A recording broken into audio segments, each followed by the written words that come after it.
So how do you end up in Storage Wars, in the TV show? We're one of the biggest buyers in Southern California, so even when Storage was first started, there was a kind of an opportunity for us to come on the show, but our business was just so booming, we just didn't have the time. So when season 4 came around, things just came together, and now we're part of the cast. Mm-hmm. So what's your specialty in buying stuff? You know, there's any item that you say, okay, I'm good at this, I'm good at buying, I'm good at this, and at selling? I would say his specialty is that he knows a little bit about everything. Yeah, what really sets our business apart, I mean, it's easy to make a killer find for eBay and sell it on eBay, or, you know, find high-end clothes. But we have a thrift store, we have Amazon, we have Craigslist, we have eBay. So no matter what we find, we know how to market it and make money. So we just do a little bit of everything. That's why we make money in most lockers we buy. But if I'm an expert on any subjects, it would be Las Vegas casino collectibles. I used to publish a book in that, and I used to have a big business for it, casino chips. Nice. Yes. So you have chips from the Flamingo, from the Desert Inn? And... Yeah, Desert Inn, when it used to be Wilbur Clark's Desert Inn. Yes. And actually I found a chip that was unknown when it used to have the cactus on the Desert Inn. And it was so rare, they only used it for a week because the Sands actually sued them because the cactus was the Sands trademark. Nice. So, yeah. Is there a holy grail of that? Of those items? That was actually the holy grail. I paid $10 in the yard sale at the time, and it was in terrible condition. And I can't remember exactly because it's been 12 years, but I think I got around $13,000 for that at the time. Later on, another person found a chip in mint condition, and it sold for like $60,000. Oh, nice. And then the Flamingo Hilton used to have the Bugsy Siegel chips, which were die-cut chips, and those used to go for $8,000 to $10,000. There were 50 of them known. No. I will. What's the biggest item you found in a unit? A painting? Yes. In Las Vegas, it's the day before I missed out on a unit. I stopped bidding. There was a $7,000 unit. It made no sense why I stopped bidding. So the next day, I go to the worst area. I mean, it's probably unsafe to be there at night. And I was just upset the whole day. I just don't want to be at home or in the business.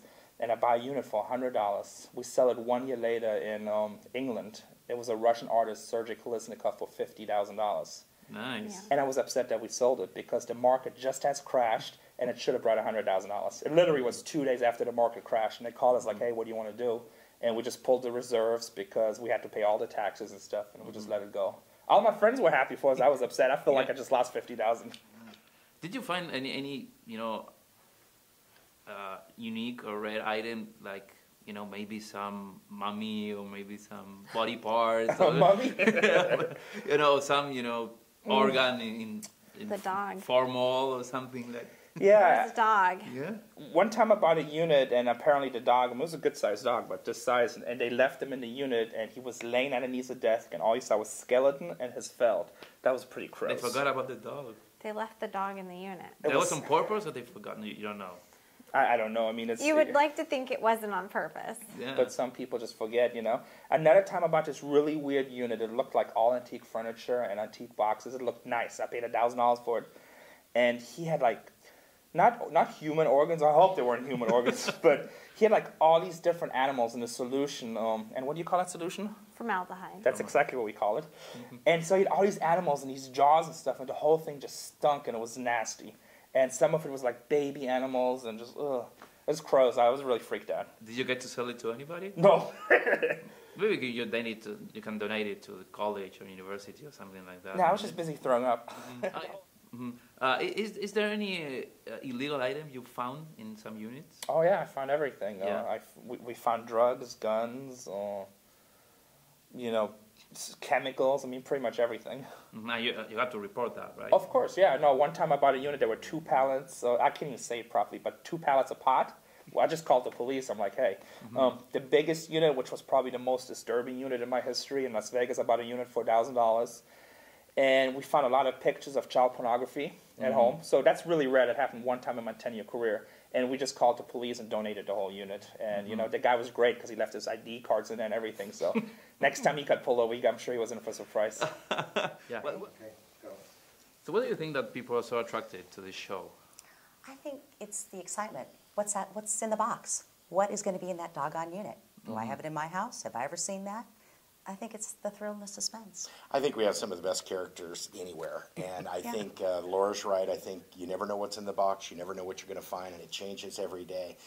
we were lucky just to think about getting a sizzle reel for this show, much less 160-something shows now. I mean, it's just been an incredible ride for us, and we appreciate everybody at home watching and Very loving excited. it. Yes, thank you. Getting into our characters and just seeing what's going to come out of the unit next. Crazy characters. Yeah. And crazy stuff. Yes, yes. Sometimes. Love my job. Aren't you tempted to bid on the unit? Yes, I used to be a bidder, and I won the best thing at auction, my husband. So now I'm not a bidder anymore. You know, back in the late '80s and early '90s, I had an auction house where I would weekly I would sell stuff, and I had to fill that auction house with goods. And so I was an auctioneer for self-storage, but I was also out trying to buy stuff, and it's a conflict of interest. It's not fair to my buyers if I'm a buyer too. So you have to figure out, if you're going to be an auctioneer, you got to be on one side of the fence and then let the buyers be on the other. And Yeah, this way I wasn't buying stuff and going through it and then saying, here you go, now buy it, and I picked all the goodies out of it. So I actually have so much more fun going out there, making my 20% and going on and doing different stuff every day, not have to handle everything. So we have a website at AmericanAuctioneers.com, and people can look and see how busy we are. Some days we might have 20 auctions, and we've got an army of auctioneers that help us do and stuff. we're online. So it's not just in California. We're worldwide. Yeah, we are working. We're gonna do this Latin America thing. Yeah, we one are. day, I know. Why Yes. not? Whee! Why not? Why not? That's what I'm See. thinking. You know, we've developed this online auction portal where people can actually put their self-storages online and people can buy them online. So, you know, we're not in Argentina yet, but you never know. You never know. You Never know where the Diamond Duo is going to Just show invite up. us there. We're coming. Yes. What are the clues of a good unit? You know, I think that units that contain everything that somebody owns probably is the best. So you have a certain amount of unknown boxes or bags. You've got the appliances. You've got all the furniture. You see living room furniture. You see bedroom furniture. You see the washer and dryer. That's everything that probably come out of that household. That's probably everything. And if you have everything, then you might stand on doing good. If you just have remnants from a shed or part of a garage that couldn't get full, then Sometimes maybe that's good. Maybe it's not good. I look for, in a unit that someone cared about it. The boxes are taped up, so they haven't been going through it, pulling all the valuables out, and they're paying rent on what. You look at the tape on the boxes. Has it just been done one time, or has it been pulled up Dust. and then retaped? Dust in the Is unit, the dust different on footprints. a box? Has it been moved where the dust is different? Why would that be moved? Is there footprints going in and out of the units? Who's going in there? Are there other locks on the ground, like it keeps going into Yeah, the like is vault there 2 or 3 that's locks on saved the at ground? last So it was minute? in 3 auctions. Maybe after the first or second time that they were gonna be auctioned off, they got access to their place because they paid it up. Telltale Maybe they took signs. the good stuff out. Telling very quickly, some of our buyers, are very educated. They will actually look up the listing of the people that have lost the unit and looking at their name. It's an Esther, Emerald. Oh, that is an older lady's name. That might be an Esther is a name antique that you unit. might have for a lady that's 80 or 90 years old right now. That might be antiques in there, and they Maybe. are gamblers and sleuths, and They have to be a bit of an investigator, like a sleuth, just like Yeah. she said. I And they enjoy have this. to be part of It's gambler. detective work you're detective doing. work. It is. Absolutely. It is. And you do your homework. You need to find provenance on something. You need to know, is that real or is that fake?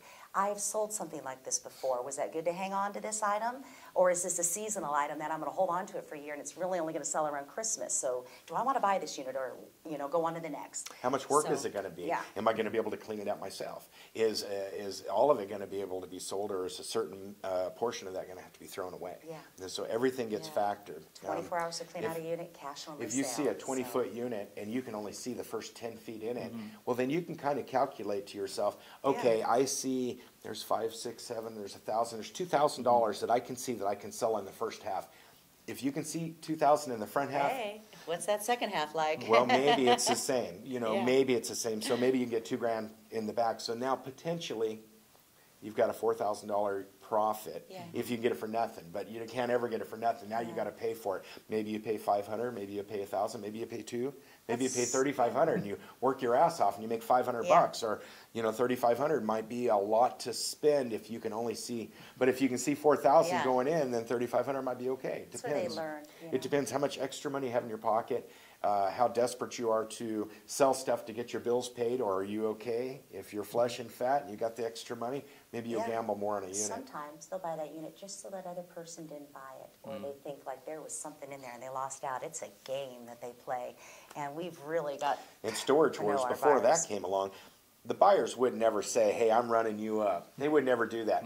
But they did it. But Yeah. they just didn't talk about it. Yeah. But then when the show come out, kind of the processes are, these buyers on this show, they verbalize their mental process on what they're seeing in these units and how they're coming to the right We're caught on price camera doing that, to buy it for. Yeah. And so it's kind of interesting. That's Yeah. another interesting aspect Yeah. of the show.